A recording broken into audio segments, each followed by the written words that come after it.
All right, guys, welcome back to the channel. Got a little surprise. We're gonna try and get this done before Smoky Mountain Truck Fest. I want to dyno this truck, emissions on, tune 5, with everything we possibly could add. So as of right now, we have a completely stock truck, except we have calibrated power, Durmax tuners, emissions on, shift on the fly tuning. I believe they have a Carbio number on this. I'll correct it if they don't. But so far we've put about, I think, 9,000 miles on this truck. It's done extremely well. As far as DEF usage goes, it seems to be on par. Honestly, I feel like the Durmaxes use a little less DEF than the Rams do. As far as the Fords go, I don't have enough seat time emissions on to tell you, but so far I've really liked the truck. But after doing quite a bit of reading, talking with Tim Mahoney and also Chris Emke over at Durmax Tuner, and watching a bunch of their videos, it seems like these things are, there's more potential here. So one thing I really like is it sounds like these stock HP4 fuel systems and injectors have quite a bit of overhead in that. So really excited to be able to turn that up in the coming weeks here. But if you guys look, we have some pretty small intercooler piping. We also have this sweet baffle in the intake here, as well as, I'm assuming down below here, quite a restrictive intercooler pipe coming off of our EGR system over here. That intercooler pipe's located down yonder. And then we have the factory airbox, which again, I don't think it's a bad airbox at all. I would say most OEM manufacturers today have a very good stock intake. Take that for what it is. I don't think there's tons of improvement on a stock calibration. Now, that being said, just like any other Duramax, the turbo mouthpiece seems to be always a choke point. So with the recommendation of the Calibrated Power guys and wanting to support my home state, we went ahead and ordered a bunch of Whirly custom fab parts. This is powder coated in, I believe it's the copper color. It looks really killer. Let me put this in the light for you guys here.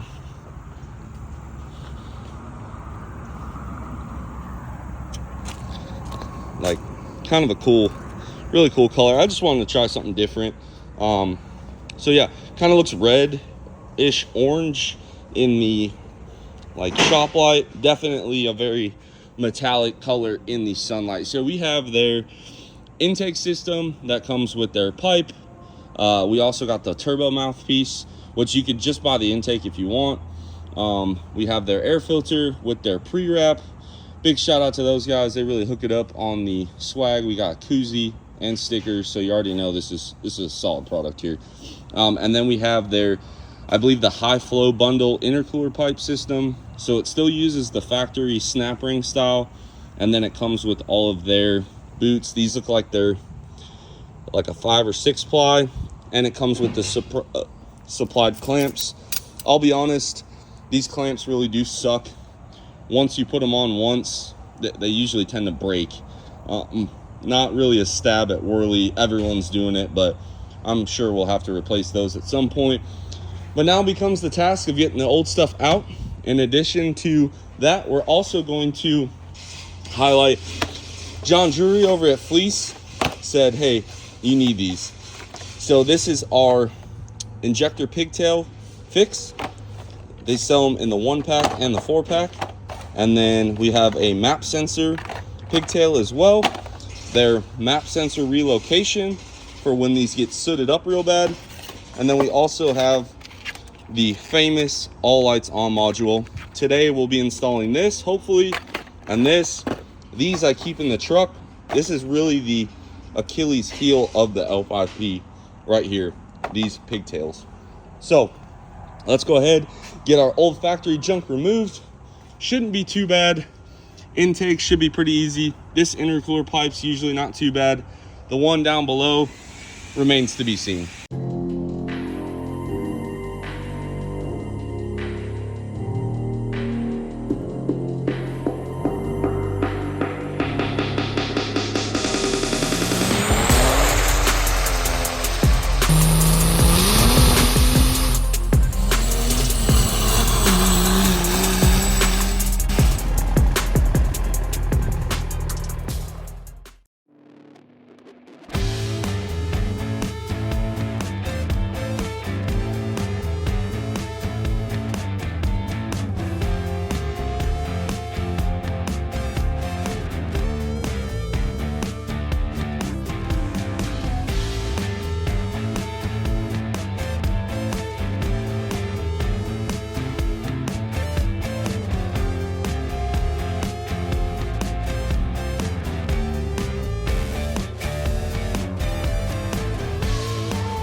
Okay, so intake, pretty straightforward, guys. To get to the mouthpiece, I'm gonna just pop the AC compressor up. You can get to this bolt right there pretty easy on this side. This side, the AC compressor is kind of all up in your way. The like I said, intake pretty easy. There's a couple of coolant lines that pop into the underside of it. We have our, I'm assuming, a temp sensor disconnected. I went ahead and just pulled this inner battery tray fender support out. I find it's just easier to do that on Durmaxes. So if that's wrong, so be it. But that's what I like to do. On this side, we have the top intercooler pipe disconnected. Down below, I have the clamp loosened. It's just getting kind of hard to show you guys everything now that we're kind of further deep. And then also, I know I pointed at the mass airflow sensor, but this is actually the map sensor that gets sooted up. So we'll also get that cleaned as well, and get these intercooler pipes popped off. Man, I tell you what, they recommend a 1/2 inch or a 1/4 inch 13 mil flex head socket. They are not kidding to get that bolt out, but it can be done. So that's good. They use studs, so interested to see how that's gonna work, because I do not have that socket yet. We've had it on order with Snap-on for months, still no dice, but I got that out. We got this pipe out. It's pretty easy. I actually asked David because he's done quite a few of these, and basically you just smack the locking tab over, and then on this end it is the like internal clip style. So basically you kind of pop it out, wiggle it, pop it off. And now the last thing is this driver's side, which honestly, hopefully isn't that bad. I'm gonna go down below and get it loosened up. Hey, Honestly, this is probably the easiest pipe to remove. It just comes right out the wheel well. Worley tells you to take out the tire fender liner. I was not about to do that, so we got it out, and this is where you can really see kind of the difference, I guess, between the OEM 2.5 inch to the Worley 3-inch pipe. So again, I would imagine you're gonna maybe pick up a little bit more efficiency with this, just because it is a little free flowing. I mainly did this because I wanted this piece and the high flow kit, and then the intake. Honestly, I bought it because it just looks cool. I don't think it's gonna really yield anything too crazy. And this came with this. I figured, what the heck, make the engine bay look a little bit bigger. So I'm not gonna sit here and try to tell you guys that you have to run these Worley kits or anything like that. Not a paid advertisement for sure, but pretty decent instructions from them. The quality of the product is pretty good. They say to leave it bubble wrapped. I didn't want to do that. I'm gonna saran wrap it real quick to make it smaller. I feel like the bubble wrap just takes up too much room. So they do make it pretty easy as far as the intercooler boots go. I believe this is the turbo side, this is the intercooler side, and then this is going to replace our quick lock up there. And let's get it thrown in. Don't ever let this man tell you he's poor. Dang, almost hit the New Balances. As all the drag racers like to say, she's going in the box. You excited? It's also gonna have to go back in on a winch. We're getting loaded up. This will be the white enclosed trailer that we were talking about. Got the nice canopy on her, and he's getting it loaded up. We're gonna leave a little separately, but yeah. So we've enlisted the help of Brandon Brewer here. We got the mouthpiece in. The studs do, in fact, this plastic, or the Worley Fab mouthpiece, actually goes in and out easier than the stock. We got the O-ring in there. This intercooler pipe, in my opinion, needs to be longer on here, but other than that, fitment's pretty cherry. What I ended up doing was just kind of bending the dipstick tube up to compensate for that. And as you can see, we reused the factory clamp, cut it out. I like these better, and then I supplied my own spring clamps.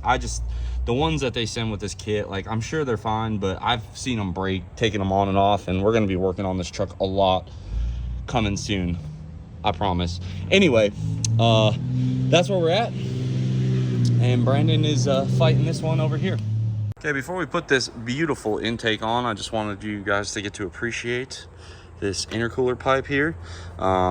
We used the supplied clamp here, but we did use a better clamp on this one right there. Again, I don't think they're purposely selling junk. I've seen those clamps break time and time again. Now we can put the intake on. The intake does replace this lower part, but we'll have to put the support bracket back on, and then we will get this thrown in here. I'll get you guys set up on a little time lapse now that we're working kind of where you guys can see. Okay, so a little audible on Worley's instructions. They provide you with like a nice nut cert so you can use both holes. No, we're not doing that. We got the lower air box in. Let's get y'all set up on the time lapse. Really shouldn't be too much. We have to swap over the MAF, put this piece in, and a couple boots. Pile of parts is getting smaller. Brandon really came in clutch. I don't think he gets as much appreciation as he truly should. Really is a man of many talents.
Okay, we have the intake all on. Fits pretty good. Got our map sensor spacer. Here's our map sensors. You can see, very sooted up. So it was definitely time to clean it. And then basically what this fleece kit allows you to do, this bolts to the engine and then it moves it to the side out of the stream. Because it's a pressure-based sensor, it doesn't actually matter that it's not in the stream, but it keeps the soot out. Everything's tightened up. We got our fleece bracket here put on with our map sensor relocation. Now you guys can see it's still sealed in this system. However, it's now out of the soot stream of the EGR. So for right now, that's just the way the truck's gonna sit. Got all of our powder coating. It looks killer. We actually didn't do too bad of a job. It's probably a little dinged up down there, but the nice part is you can't see it. The only thing I don't like about this kit, in my opinion, is I feel like this pipe needs to be reworked. Like I don't feel like it's right. Can it work? Yes, but it's like extremely tight on like the valve cover, the dipstick tube. So I think, in all honesty, if they just would add like another inch to this end of the pipe, I think it'd be a lot better. The fleece thing installed awesome. They're all lights on module, installs killer, super fast. So everything else fit. This pipe from Worley fit really good. The intake itself fits really good. And they do give you the provision for the 4th bolt to hold that down. I just did not care. It seals to the factory hood, which I really like. And now that I think about it, that is where that bracket was supposed to go. Anyway, like I was saying, figured that out. That actually goes up there. So I cut that. If it falls out, I'll just order another one. But it does seal the basically the ram air hood part to the airbox. I know that like Banks and a couple other people make kits for it. I just, in my opinion, like supporting Banks is a very hard thing to do. And yeah, I've said my piece on that many times before. From here, everything is now Worley high flow bundle kit. And we're going to hopefully strap this on the dyno here. Again, emissions on, and see how much power we can squeeze out of the best calibration that Durmax tuner can give me. And you guys will be in for a surprise when you see what we do. Okay, you guys already know I wouldn't leave you without a test drive. I don't expect to feel anything crazy, mostly because it's just some piping. I think maybe peak power gains is really all you're gonna see. I don't feel like we're gonna notice any better spool up or anything.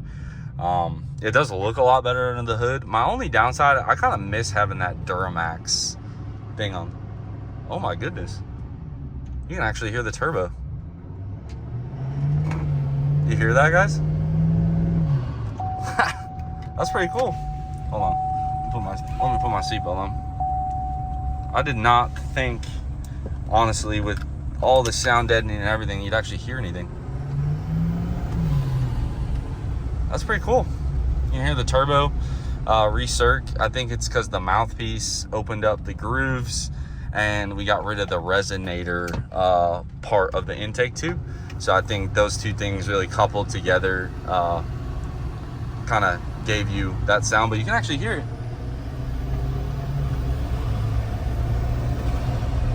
That's pretty cool.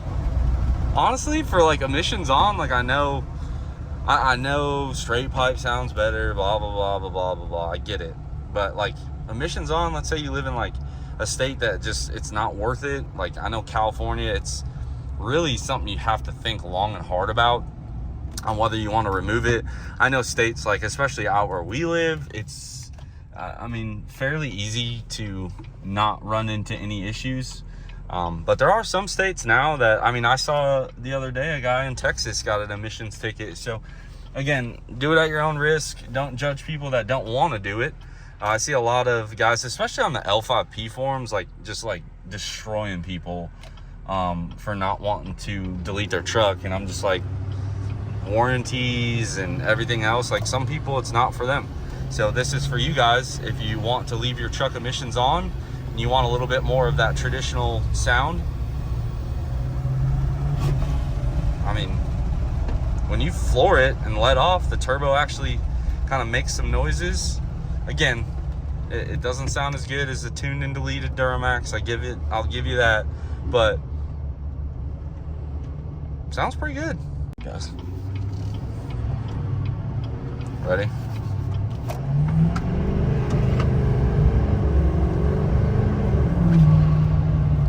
Lots of cool turbo noises. And it's hard to tell. I usually drive this truck with a trailer all the time, so it's hard to get a good vibe, but I feel like it might have a little more top end. Again, hard to tell. I really wish we could have dynoed this before and after, and I apologize. A dyno is something I really want to get, but it's one of those things that also costs a lot of money for the one I want. Anybody can get like those dyno jets and stuff like that. I really want a Mustang or a Superflow. That way it's better for the customer, it's better for the business, because those numbers are a lot more, I guess, respected in the industry, so to speak. So that's kind of the holdup. I had a Dynajet like almost done. I ended up like backing out, lost a little bit of money. Another diesel shop actually ended up getting it, and I'm glad I didn't, because it doesn't load the truck right. It is what it is. But we are going to get you dyno numbers, emissions on, with this Worley high flow intercooler pipe and intake kit, as well as the mouthpiece. That is, I think, about as bolt on as you can get. Maybe you could do a DPF back exhaust, but that's all we're going to put on this truck power wise, the way it sits. But you can hear the turbo. Like, it's honestly pretty cool.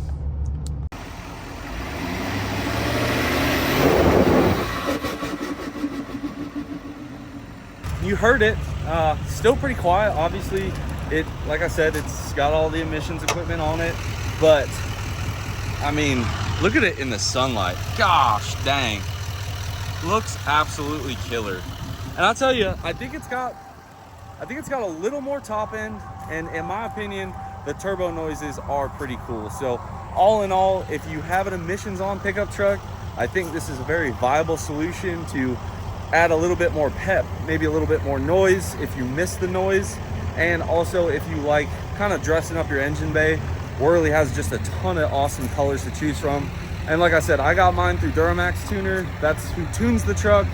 And both those companies, being from Illinois, I love to support my original state, my home state. So all in all, I think the install, like I said, that one pipe could need a little tweaking.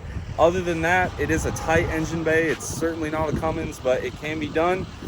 Big thank you to Clay for helping, and also Brandon for giving us a hand. Give this one a big thumbs up. Let me know what you think about the flutter, about the color. Subscribe if you are not already, guys. We got a lot more content coming for the L5P. So stay tuned, and as always, I'll catch y'all on the next one.